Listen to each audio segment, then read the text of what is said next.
Welcome aboard Some Cat Swing. It is Saturday, April 20th, 2024. Time is 12:30. We are rowing on the Napa River, having launched with the Sacramento chapter of the Traditional Small Craft Association. Speaking of which, here comes the other adventurers.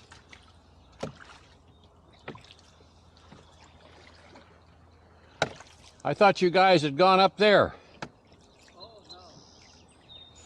There's a downed tree. You'd have to take everything down and lay on your bellies to get under it. It continues up there. What's that? The river continues up this way, but there's so many hazards that we're being pretty cautious. That's why we're going stern. I understand. Did you get to Trancas? What? Did you get to Trancas Street? No, we just went 200 feet up. Oh, feet up. just around the corner. There's one big one down there, 400 or 500 feet that I was going around a little stub that was sticking up. Right. And I looked down and there was a tree that's like 2 feet in diameter. It was only just, maybe barely a foot under the surface. Right. So what's the rig you have going here? I got a rear view mirror on it. Rear view mirror up top. And I was always a sailor, so I got a telltale. Oh, I see. Okay. And this is my cell phone. I've got a GPS tracking my row. Oh, okay. And that's a 360 camera, and you're on YouTube. Oh, okay. Right on. That's cool. Okay. If you go on YouTube and search for the boat name, Some Cat Swing, Okay. it'll take you to the channel. Okay. That's cool. And what yacht club is this? Oh, TSCA Post. TSCA Post is the most northeasterly Indian trading post in Arizona.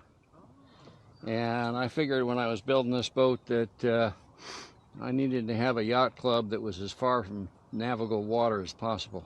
Okay. And then I like your little rudder arrangement here. Yeah, I didn't put a skeg on the boat, so it tended to row in circles real easy. That's what this one seems. So I put a rudder on it, and I've got a pin rail down here, and I can use it as a trim tab. Very, very nice. That's cool. I'm thinking I'm going to need to add a little skeg to this boat. I'm sorry? I think I need to add a skeg to this boat. It would make a big difference. I thought about adding one, but then I'd have to rebuild my trailer. I just make a cut and it wouldn't be too hard for mine. The rear bunk on mine's only about that deep, and I'd have to end up with two bunks with a gap in them, even if it'd fit thin. So I just figured, what the heck, next time. That's cool. That's neat. How long is that? 18? No, just 15.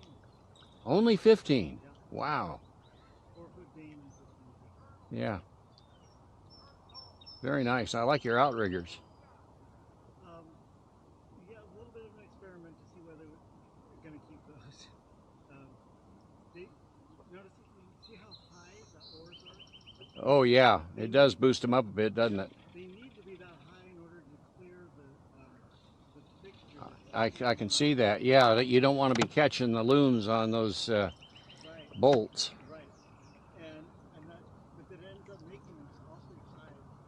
It'd be more comfortable with the oars we don't know. Yeah. So we'll see. Oh, here comes the Whitehall. Okay, this looks like one of our boats up here, but Yeah, I think there's two of them there. Or, well, no, there's a stand-up paddleboard. Yeah, I helped that guy launch that. That's one of Gordie Nash's Whitehalls. I had one back in the 90s. Well, I'm going to go ahead and see if I can hit some wood up here.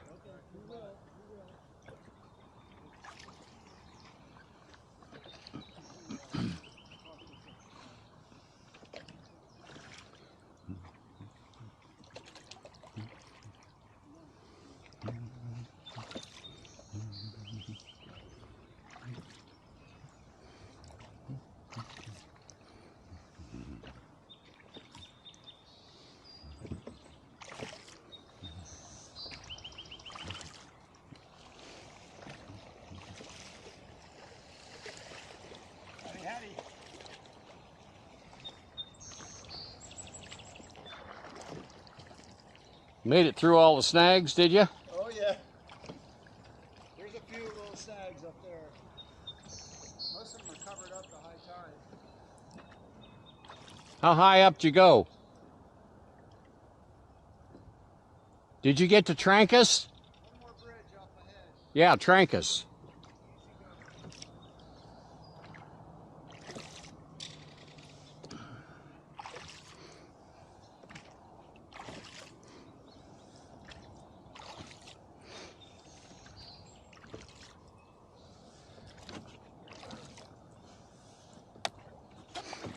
There have been times that I wish I still had my Gordie Nash Whitehall.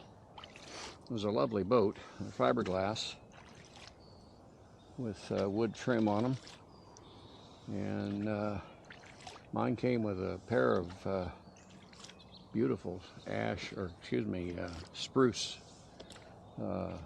spoon blade oars, but it was tippy. It's a round bottom boat, and it really doesn't have all that much hull stability. And I thought that it was probably at my age it was a good thing that I didn't have a boat like that, because I'm old enough and that I don't know if I could get back in the boat if I fell out. And a boat like that in rough water would be maybe just a bit tippy. So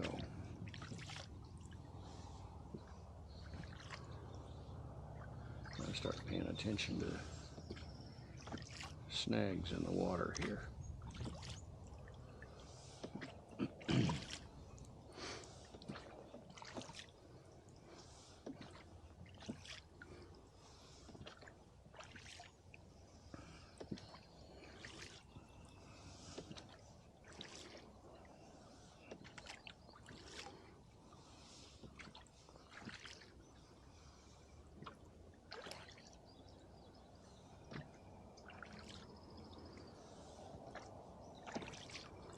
Couple of Canada geese sitting on this snag to my starboard side here,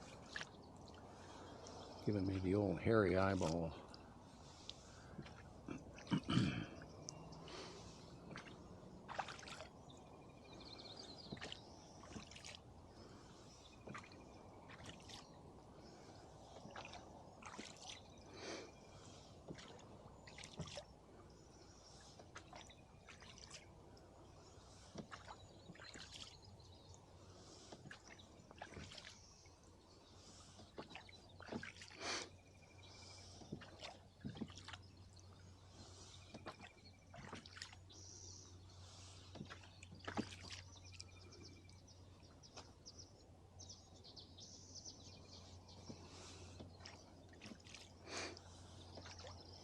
The tide should still be coming up.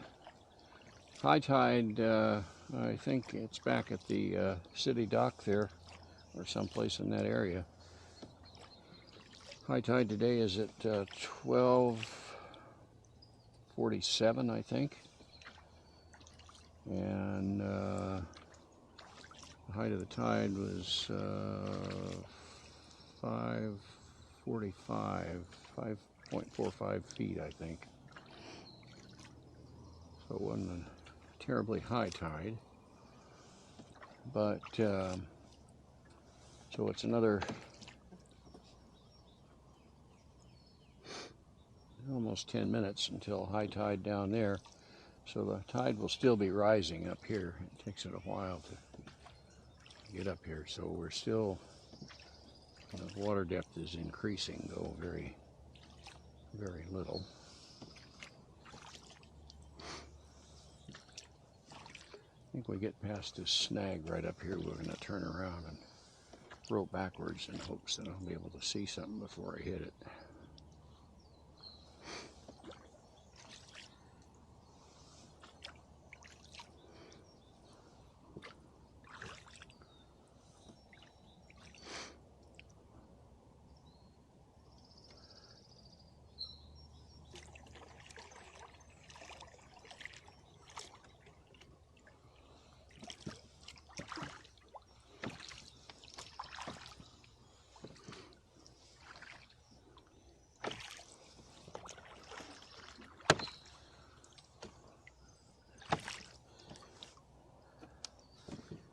tighten down these keepers to row backwards. If you don't have the oars at the right tilt, they just lift right up and try to jump out of the boat. The keepers will keep them from doing that, but they make a lot of noise going backwards, so this way it'll be quieter. Not so much thumping and bumping. See, going backwards, we have to put the oars in the water that way.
Well, now the wind's out of the east, coming up the river.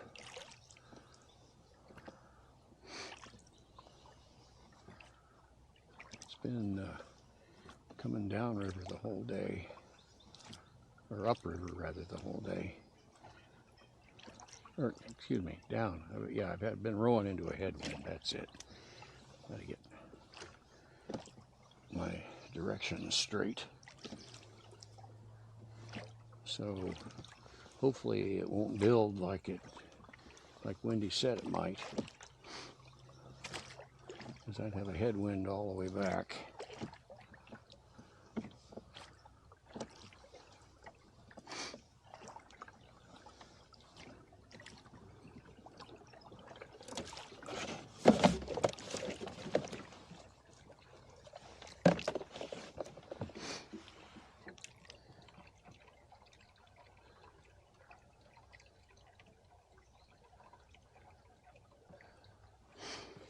Well, I'm trying to zoom out on this GPS, but it's not responding.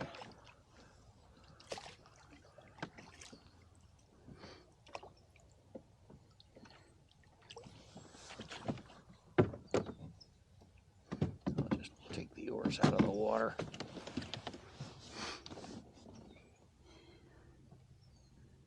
There we go. That's better. Okay, Trancas is only about a half mile up here.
Yeah. Should have been doing that sooner.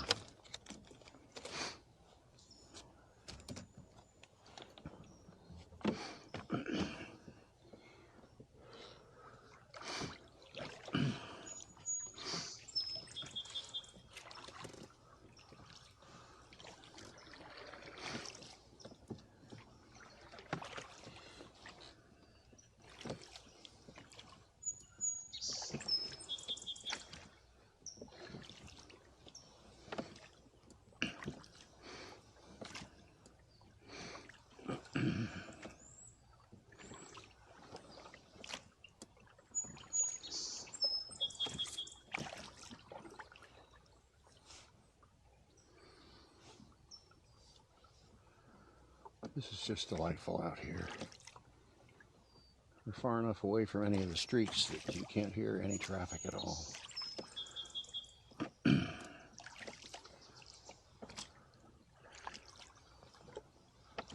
Speaking of which, back about the time we were coming out of Milliken Creek, my right hearing aid battery went ding dong ding and shut off. So I need to change the batteries. See if we can do this without getting ourselves in trouble.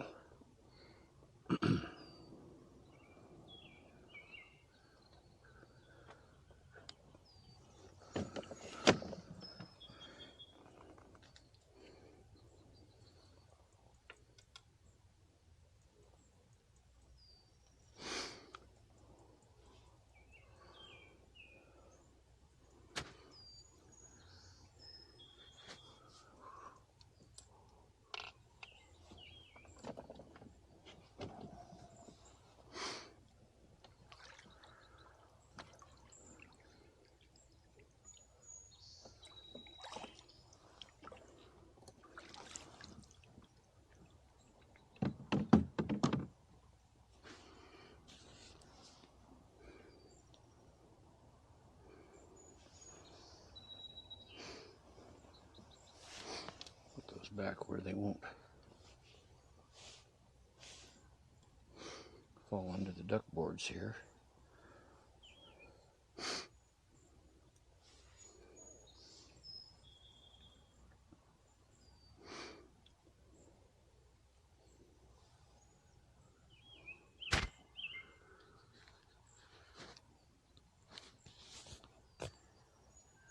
There we go.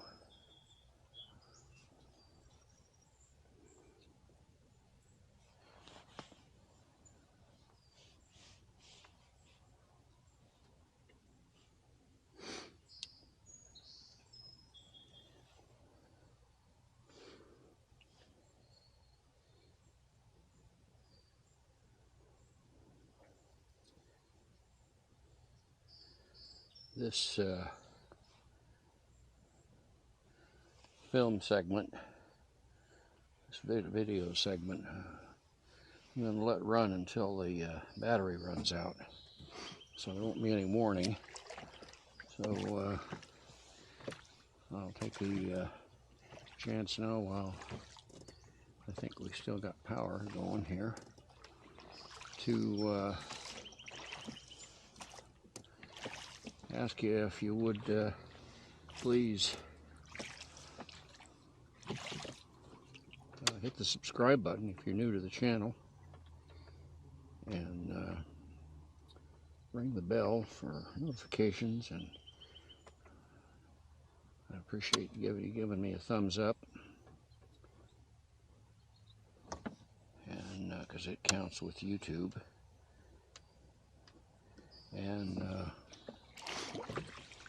if you would like, scroll down for questions and comments.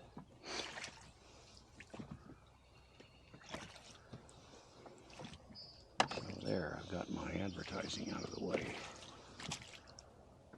I can hear cars crossing Trancas Bridge.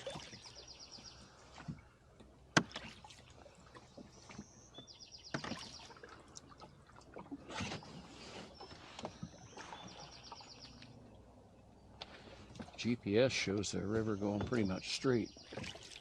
there, so hopefully I'll be able to see it here in just a little bit.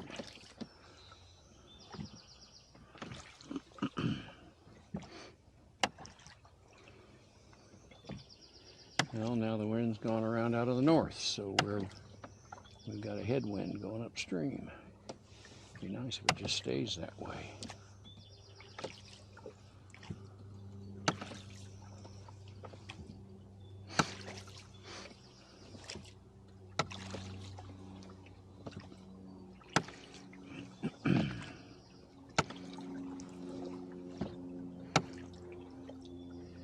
Well,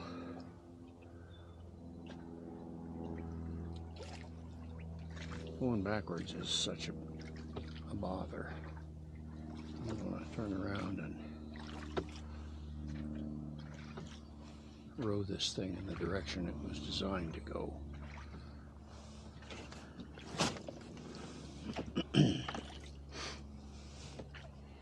At one time when I thought about building another boat, making it longer, I thought about doing a double ender.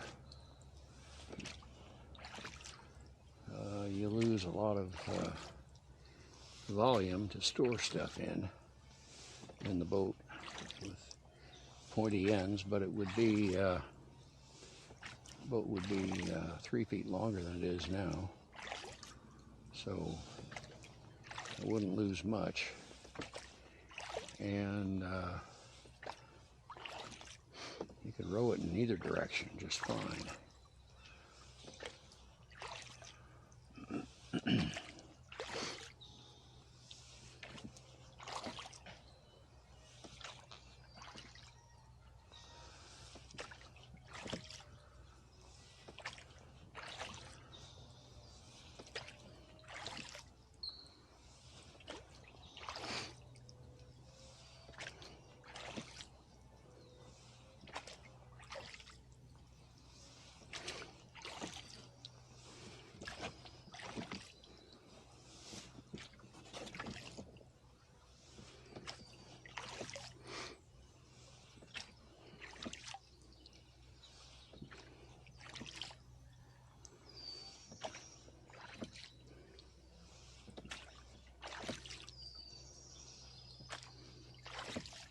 Oh, the turtle sitting on that log right there.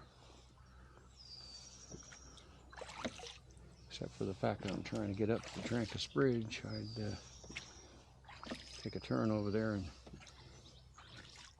see if we could drift down without him jumping off that log.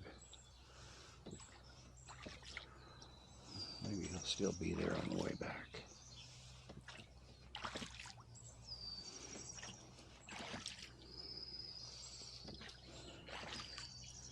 The GPS says roughly we've got 1,000 feet to go, so a little less than a quarter of a mile.